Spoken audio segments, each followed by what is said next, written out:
So today I was reading about the self-help cult of Keith Raniere, and of course it is disturbing and creepy. I was reading about the cult in this book. It's called Don't Call It a Cult, which is a fascinating read. And there was one thing that I noticed as I was perusing through this book that reminded me of my experience in martial arts schools. And I want to read it to you guys. It says here, speaking of Keith Raniere's self-help cult group sessions, that students were instructed to take off their shoes, put on a colored sash that signaled their rank in the organization, and bow when entering and leaving the teaching room. Now, this really reminded me of martial arts schools, dojos, because in both of the schools that I attended, the instruction was that you bowed when you entered and you bowed when you left the room. Even if you were to go to the bathroom, you were told to, and this was the case in the Taekwondo school that I attended, you were told to bow, even when you were just going to the bathroom. You were told that you had to bow.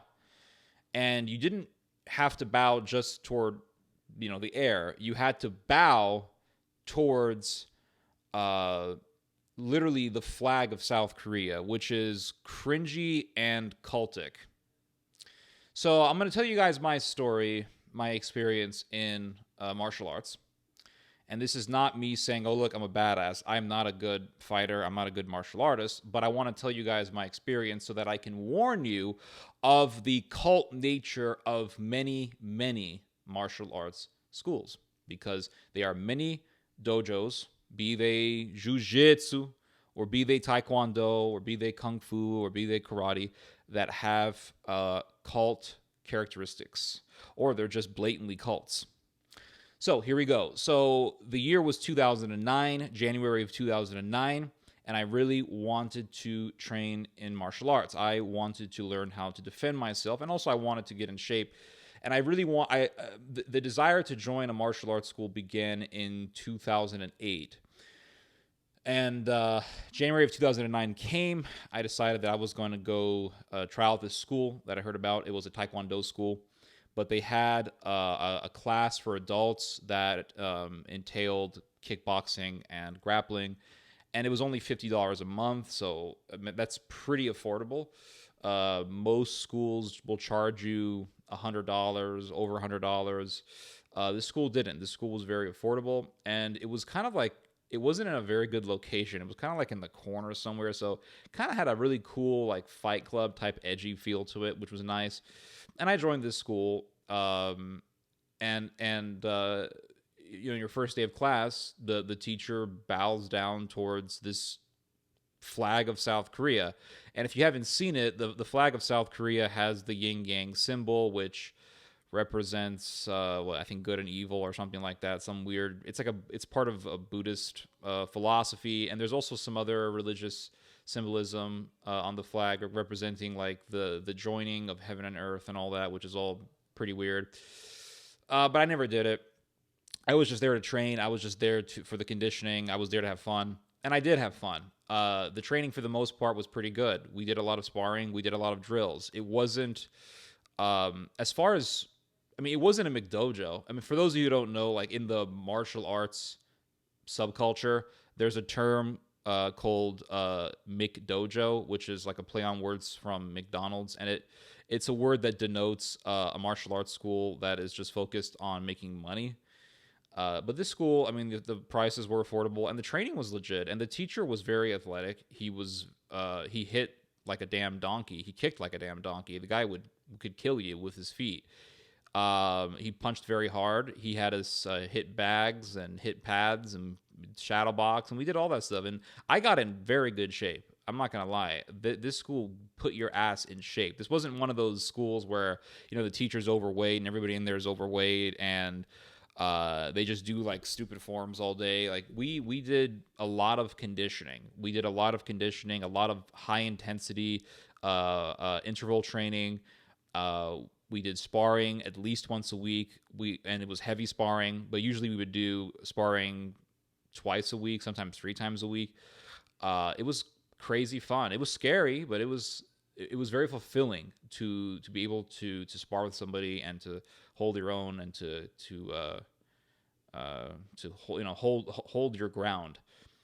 And but the problem that I had with the school was that the teacher, at the beginning of every class, he'd bow down to that Korean flag, and he expected everybody else to do it. He expected everybody else to bow down to this flag.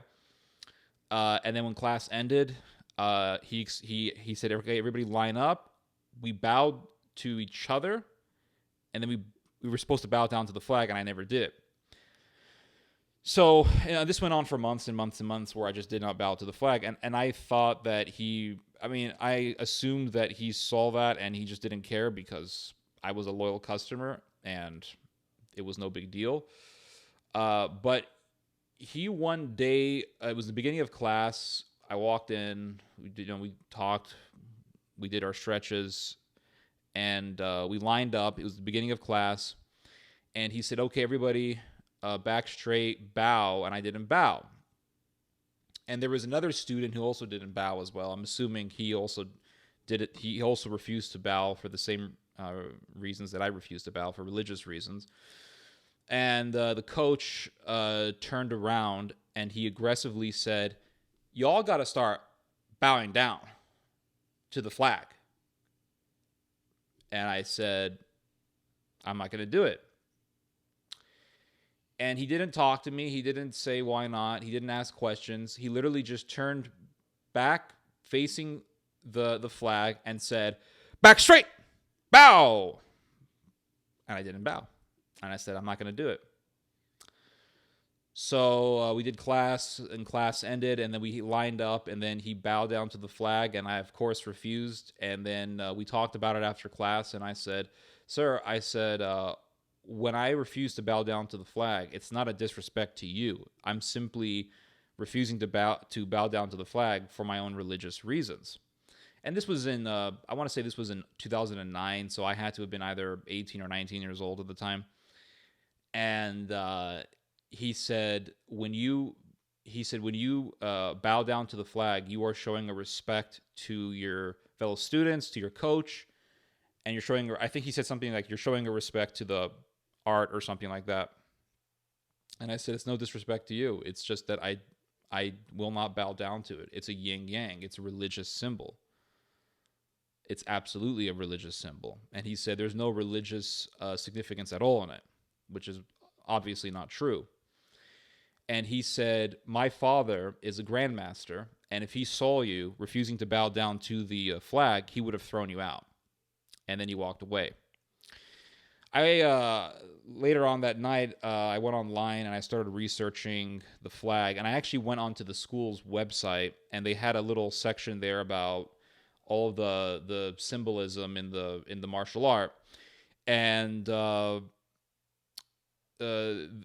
had a whole thing about what the flag represented, and it talked about the yin and the yang, which is a religious symbol, and it talked about how some of the symbolism in the flag represented the joining together, the marriage between heaven and earth, which is like the Tower of Babel.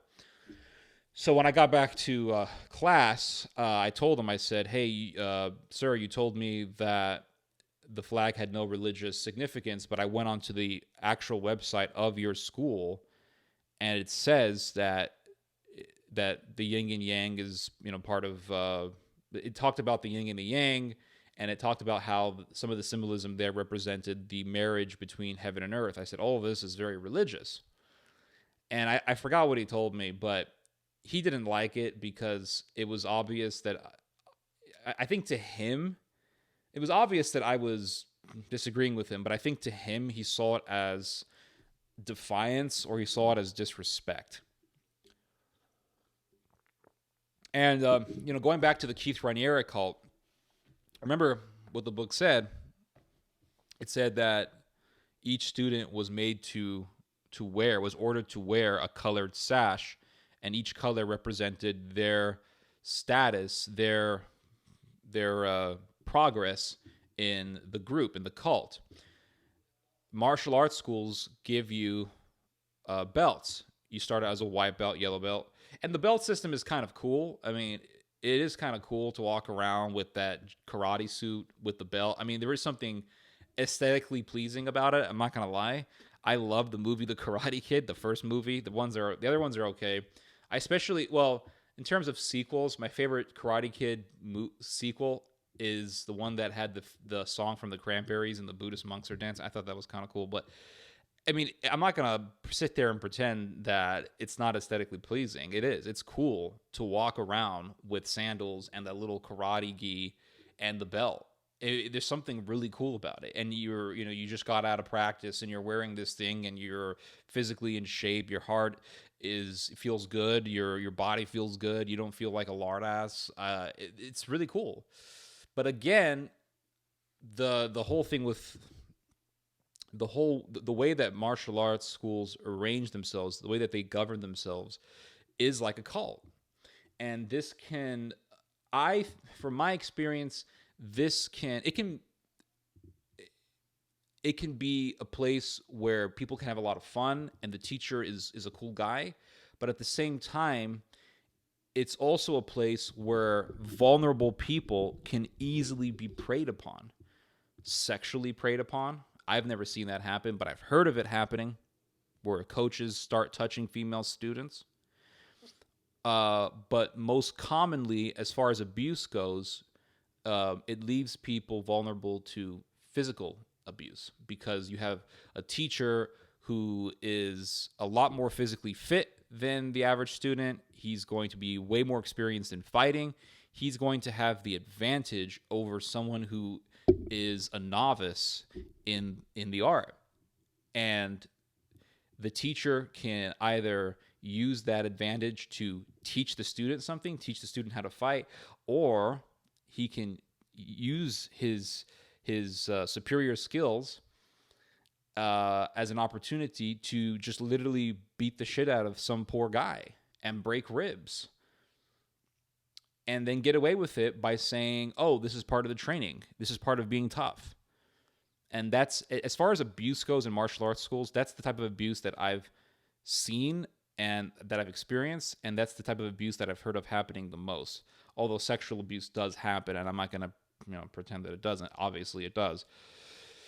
So one day, and this was in 2010, I trained in this school for almost 2 years, so 2009 all the way up to January of 2009, all the way up to almost the end of 2010, so almost 2 years. And one day I was in the school, and there were only a few of us there, and it was by then I was able to do the splits. By then I was in pretty good shape. I was able to spar without getting my ass completely handed to me for the most part. But of course, you would have cases where you would have guys who would come in who are way better than you that would kick your ass. Anyway, the teacher comes and the coach comes and he says, okay, Ted, I want you to spar this guy. And I'll just say that his name was Mason. I want you to spar Mason. Okay, fine. So Mason and I started fighting, and we just punched, kicked each other, did some grappling, whatever, and that went on for 8 minutes or so. So the coach stops it, and the coach looks at Mason and says, okay, Mason, you and I spar. Okay.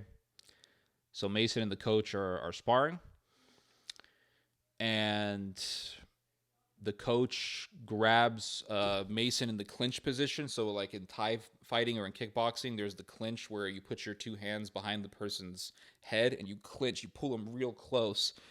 And I'm not explaining all the mechanics here, but just giving you the basic idea of what it is. And from this position, you can hit your opponent with elbows, but you can also really devastate your opponent's ribs with explosive knee strikes, and those are very devastating. And he starts kneeing Mason, and Mason drops to the floor in pain. Okay, and in my mind, I'm thinking this is the training. This is part of what we do. So then the coach looks at me and he says, "Okay, Ted and I, you and I, let's go. Okay, fine. I put my mouthpiece on, and of course, this guy is way more athletic than I am. He's way more experienced. He's way more flexible. He's way more explosive. I don't stand a chance. And we start sparring, and this really wasn't a sparring match. This was just an ass kicking. That's what this was. This was not a sparring match. This was an ass kicking. This was somebody who was way more athletic, way more experienced, beating up someone who was nowhere near as experienced as he was. And he wasn't trying to teach me anything. He wasn't like, hey, let's go slow. Let me critique your movement. None of that. It was just a fight. This was a fight. And he hit me with a very hard spinning back kick to my right rib cage. Now, if you have never been hit by a spinning back kick really hard, let me tell you something, because I've seen spinning back kicks that were pretty weak. I've been hit by spinning back kicks that were pretty weak. If you have been hit by a spinning back kick launched by somebody who was very experienced in Taekwondo or in karate to your right rib cage or to any part of your body, it is extremely painful. It's excruciatingly painful. I cannot give you an exact description. The only way you're fully going to know what I'm saying is if you've experienced it. And I've experienced it. And it was so painful. I remember walking backwards, taking like 4 or 5 steps backwards, and then dropping to the floor in pain.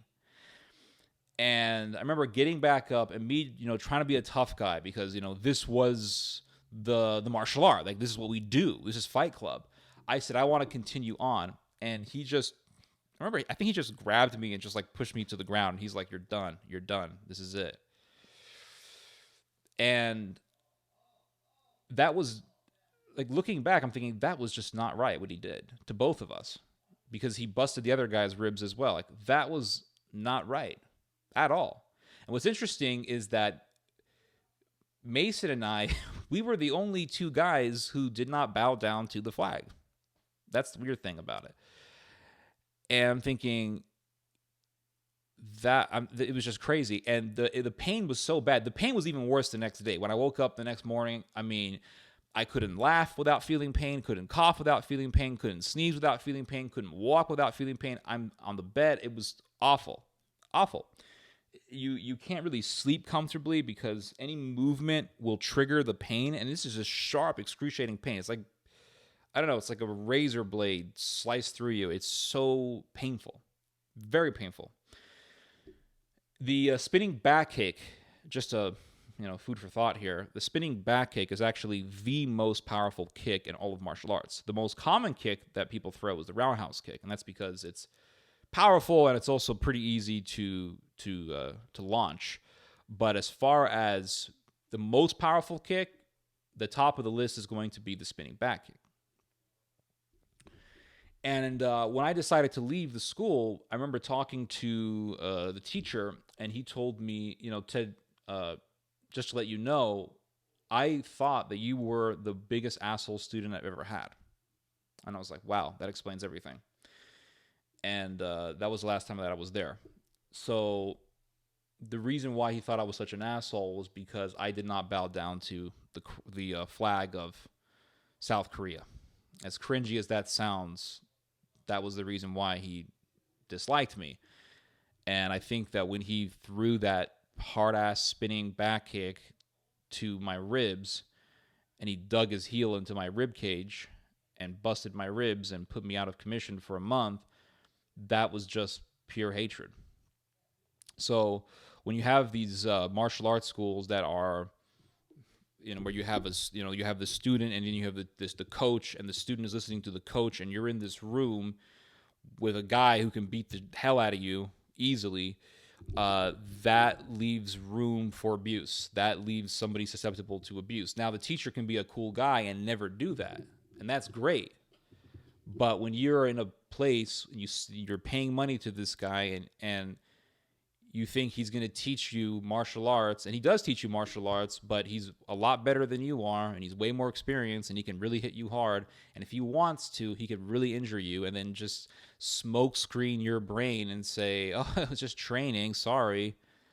Um, when you're in an environment like that, you are susceptible to abuse. You are susceptible to abuse. And on top of that, you have this guy who wants everybody to bow down to the flag, bow down when you walk in, bow down when you leave, and then he gets super pissed off at you when you refuse. Instead of just accepting it like, it's no big deal, it's a business, this guy's a paying customer, that's his decision, I'm going to respect that. Instead of just going down that route and making it easier for everybody, you have to beat the hell out of the guy, and then you can get away with it because you signed you signed a piece of paper that said you're not going to sue the school. And there, a weird thing that I saw in this school was there was this guy who didn't train with us, but he would watch us because his girlfriend trained at the school. So he would come and sit down and watch. And one day, the coach asked this guy if he wanted to train with us. And he said, sure. So he comes over and he makes the guy sign this this agreement that he's not going to sue if something, like, he's like, we're not responsible if something bad happens to you, which is bullshit, really. And this guy comes over. This guy's never trained in martial arts his whole life. You can tell he lifts weights, but this guy has never trained martial arts his whole life. Nothing. Not one bit. He's not coordinated. He's just not conditioned at all. His body is not conditioned to the mechanics of martial arts training. So we were training this kind of like judo takedown, this sort of a hip throw kind of thing. And we were going to do these little wrestling sparring matches. So we partnered up, and then the coach put me with this guy. I was like, okay, fine, whatever. So I wrestled with him. I didn't go hard on him. We just kind of wrestled in a very chill way. And the round ended, and then he said, okay, Ted, go spar with this other guy. And he took this guy who's never trained before, and he put him with this guy who was more experienced and was a lot bigger. Let's just call this guy Bill. And Bill was this very this very well built guy who lifted weights, who was training in this school for a while, had a lot more experience. He was one of the more experienced students, and Bill lifts this dude up, and I don't know if he slammed the guy. I don't know if he slammed the guy's head on the mat or something, but all I remember is I heard this. It was almost like this cracking noise, and the whole room went silent, and we all turned around, and we saw this guy. This is a guy who really didn't come to train. He just came to watch his girlfriend. That's all he was doing. And he's on the floor, just on the ground, not passed out. He's not unconscious or anything like that, but he's in shock, and he's in pain. And it turned out that this Bill guy, just slammed him, and I think he slammed his head on the mat.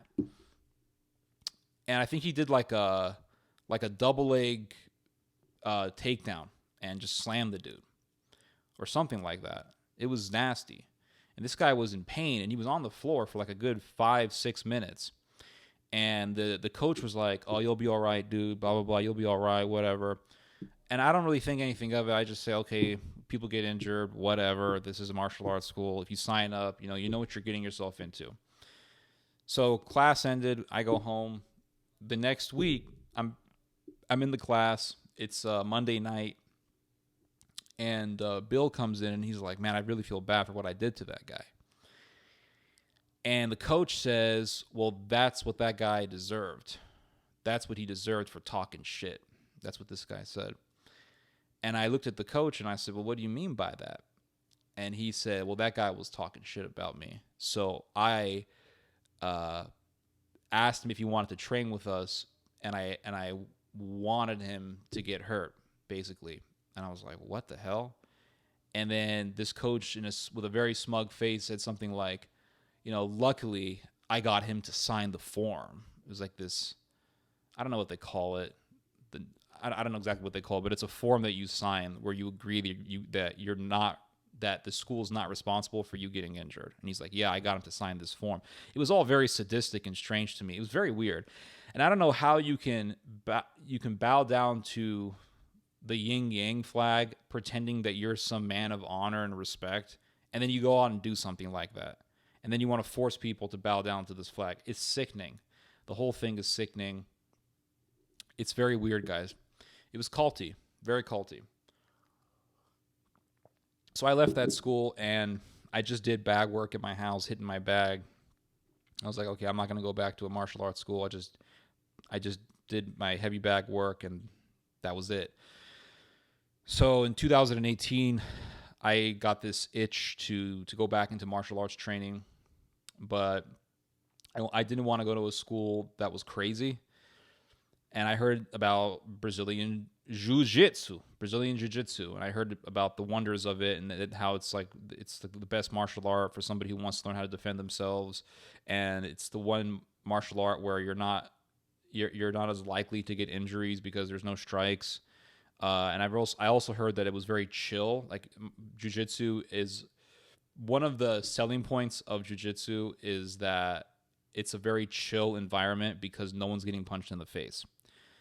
And that's true, actually. Jiu-jitsu training tends to be way more chill than boxing or kickboxing or any striking art because you're not getting punched and kicked. When you get punched in the face, it becomes personal. I don't care what people say, oh, it's a nice, friendly sparring match. When you get punched square in the nose and you feel your equilibrium is off balance and your nose hurts and you got tears running down your eyes, it's a terrible feeling, and it becomes personal. So it's not fun. I've never seen a friendly sparring match that was hard. Hard sparring is not friendly. It's not. It's a little war. And after the sparring, as long as once the sparring match is ended and you shake hands and you're friends and you have sportsmanship, I don't really see an issue with it. But as long as that round is going on and that clock is running and it hasn't ended yet, that round is still there. I mean, it's a little war. In jiu-jitsu schools, people get together, they get on the mat, and they do what they call rolling, where it's basically a sparring session where you both get on the ground and you wrestle. And jiu-jitsu is basically Japanese grappling. It's like Japanese wrestling. The only difference is that in Western wrestling, the emphasis is on taking somebody down to the ground and pinning them on their back. That's the emphasis. So when you go train high school wrestling, the one that can pin the other guy on his back for 10 seconds is the winner. That's how wrestling works. In jiu-jitsu, when you take a guy to the ground, the battle has just begun. It hasn't ended. Even if you've pinned the guy to his back for 10 seconds, it has not ended. The battle has just begun because the guy on his back can wiggle his body around enough and move his hips around enough to wrap his legs around your waist and then try to work to grab your arm and get you in an arm bar or a triangle choke, or he's going to try to sweep you and get on top of you. And so jiu-jitsu is it's a lot more dynamic than Western wrestling. There's the breaking of arms, there's breaking of knees, limbs. I mean, there's the shattering of muscle tissue, the tearing of muscle tissue. There's chokes. It's brutal. When you join a Brazilian jiu-jitsu school, you are learning how to kill. People say, "Oh, it's a sport and it's a nice friendly exercise." Yeah, it can be very friendly and cordial. Don't get me wrong. It can be very chill. It will definitely help you lose weight. That's for certain. But ultimately, what you're doing in jiu-jitsu is you're training how to kill. You're training how to choke somebody out with their jacket, how to break somebody's arm, how to shatter somebody's knee. It's devastating, but it's good for self-defense nonetheless, as long as you're training for good intentions. But anyway, I joined this jiu-jitsu school, and of course, Brazilian jiu-jitsu, to say it with a Brazilian accent, has a lot of reverence for a particular Brazilian family called the Gracie family. And to this day, the Gracie family is highly elevated and is seen with high esteem in the jiu-jitsu world, because it was the Gracie family that took judo and made it their own art, and they sort of tweaked it here and there, and they put more emphasis on ground fighting as opposed to taking people down, which is what judo emphasizes more on, especially nowadays with sport judo. So I go to this school, and they say, when you walk in, you bow down. When you walk out, you bow down. I'm like, okay, it's the same crap. And I told this teacher, I said, just letting you guys know, I'm not going to bow down to anything. And they said, that's fine. We understand that's your religious beliefs. Okay, fine, whatever. So I trained there, and after about, 8 months or so training there, they put this giant framed poster on the wall showing a list of rules. And one of the rules was that, and they told me, before you leave, go to the poster and read the rules. Okay, fine. And one of the rules was that when you walk into the school, when you walk into the dojo, you bow down towards the image of Carlos Gracie. And before you leave, you bow down towards Carlos Gracie. So in the Taekwondo school, it was you bow down to the flag of South Korea, which was cringy and weird. And now they want me to bow down to some Brazilian guy, which was also very cringy and very weird. And probably a lot more cringy than bowing down to the Korean flag. It's like, okay, it's a flag. I mean, it's a rag. You want me to bow down to some lunatic. So I started reading about Carlos Gracie, who he was. And Carlos Gracie was a lunatic. He was a violent man who loved to fight. He attacked people. He lived like a mobster, like a mafia leader. He was a gangster. He was like a cholo gangster. And when he was in desperate need of money, he made extra cash by being a fortune teller and contacting the dead. So you could go to Carlos Gracie and say, hey, contact my grandma. And he would summon something and, oh, yes, your grandmother is in the afterlife. I mean, the guy was an occultist. He was into some weird theosophical beliefs. I'm thinking, I'm not going to bow down to this weirdo. So, they want you to bow down to some guy named Carlos. It's just cringy.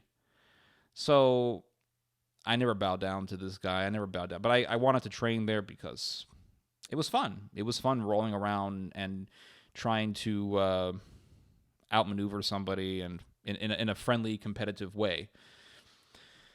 And there was this assistant coach there. He was a huge guy. He was a fireman who was teaching just as a side thing.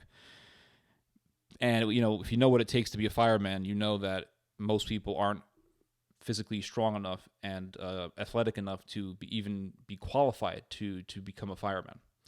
But this guy was, and he was huge. He was tall. He was very well built, extremely athletic, and he was almost completely covered in tattoos. And this was definitely a red flag. One of his tattoos was some Aztec god. I think it was the Aztec sun god Tonatiuh. So right there and then, And there were some very weird folks in this school. There was one guy who had some weird Germanic rune symbol tattoo on the side of his head, and he had no hair. It looked like some neo-pagan stuff. It was so bizarre. But again, who comes into the school as a customer? It's like, it's not my problem because the school's going to accept anybody as a customer. But nonetheless, martial arts does attract some interesting people, weird people. There was this one guy who was from New York, and he would paint his toenails and his fingernails. And I remember seeing that and thinking, what in the hell is going on with this guy? And there was this other guy who noticed the same thing, and he said, excuse me, sir, why do you paint your toenails? And he had a southern accent. This New Yorker guy said, oh, I got daughters, and they paint my toenail. And the guy said, oh, fair enough. So I remember hearing that, and I was like, I hope that's the case. And then he says, plus, it scares the homophobes. And I'm thinking, oh, God. And this was maybe like 2 weeks maybe 3 weeks before I decided. I think it was like 2 weeks before I decided to leave the school. But the straw that broke the camel's back with me was this assistant coach. He was a good teacher. He was very athletic. He was very good at teaching, actually. But he did this thing to me that I didn't like. We were wrestling. He had me on side control. I turned around and turned my back towards him. And he put me on this hold thing, and he started flicking the back of my right ear. And I said, "Stop." And I called him a sadist. I'm like, "Sadist? I didn't say you're a sadist, but I said sadist." And he continued on. Boom, boom, boom. And I said, "Stop. You're going to give me cauliflower ear."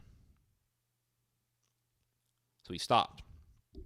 Now you can sit there and say, "Oh, that's like part of the sport. It's hazing." This is not high school wrestling, okay? This is a class that I have paid for. And when you're paying for a class, when you're paying to have a teacher, there is an understanding that there is going to be a mutual trust between student and teacher. Because, again, I am the student. You are the teacher. You are athletic. You are more experienced than I am. You can kill me if you want to with your hands. So you have an advantage over me. And if you choose to abuse that and do some weird, sick, sadistic hazing, then you have broken the trust between teacher and student. I don't give a shit about your weird culture. I'm not here to be hazed. I'm here to be taught. And I will gladly be taught. I'm a very teachable person. I'm like a teacup, okay? And when you flick your finger on my ear to the point where it hurts and you're laughing about it, I'm not here for that. I'm here to learn. So I think it was the next day or the day after that, I wake up and I think it was the next day, and my right ear has freaking cauliflower ear, and now I'm looking like a cage fighter. It was the weirdest thing. And if you look closely, I don't know if you guys could, the camera's a little weird, but you can see, not this one here. You can see the cartilage is really missing here. It's really like this ear feels normal. The left ear feels normal. You can feel the cartilage. Here you don't feel it. It's like super tough and hard. It's almost like you're touching really, really hard muscle.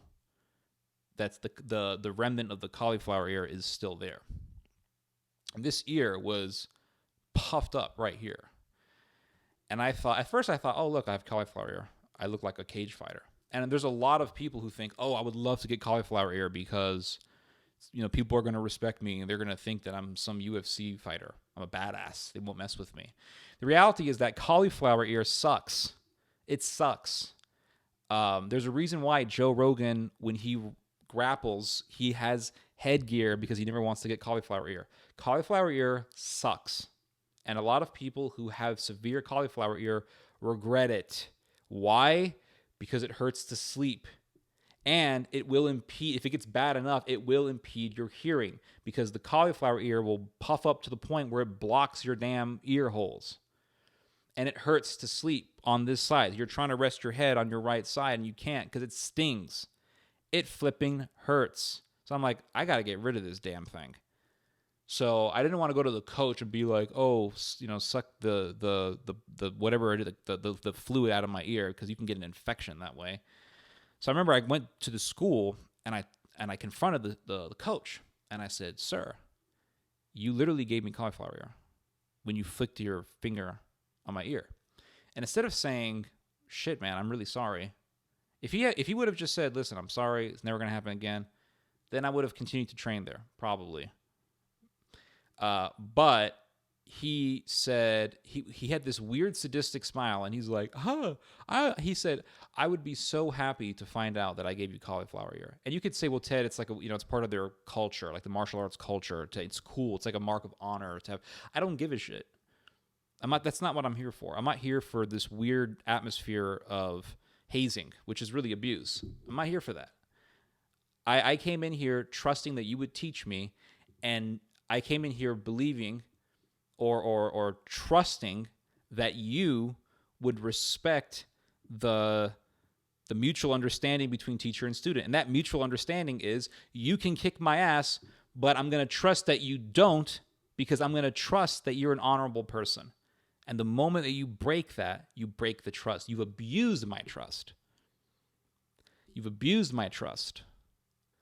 And now I understand that you're just here so you can get pleasure out of being the strongest guy in the room, which in this case, in this particular context, doesn't really mean anything because you're just beating the shit out of a bunch of white belts. It doesn't prove jack. So I left that damn place. I left that place. And again, when you're in a place where they have all these weird rules, like you got to bow down to this, and then you have a teacher who can kick your ass, you are open to abuse. And you don't have to have the flag stuff or the bowing down stuff to have abuse. You can have abuse in a boxing school. You can have abuse in a mixed martial arts school. And these schools are secular. They tend to be very secular. They tend not to have any sort of philosophy or martial arts or Asian mysticism or anything like that. They're just schools. But when you go into a place and you're signing up for classes, you're there to learn how to fight. It's not like you're there to learn how to golf. But if I go to a golf school, no one's gonna abuse me, right? There's no abuse because you're golfing. It's not fighting. You're hitting a ball. But if you're going to a place to learn how to fight, the person who's training you is going to be able to kick your ass most of the time, especially if you're getting into jiu-jitsu or boxing or kickboxing. The person who's teaching you more than likely can kick your ass. And when you're in that position, you are leaving yourself susceptible to abuse. On top of that, add in weird rules about bowing down to flags and some guy named Carlos. Then you have this cult-like face or cult-like characteristic in the bunch. It's very weird. But yes, martial arts schools, many of them are just cults, or they have cult-like characteristics. That's why you have to be super careful. Super careful. Anyway, you guys just heard some theology. God bless.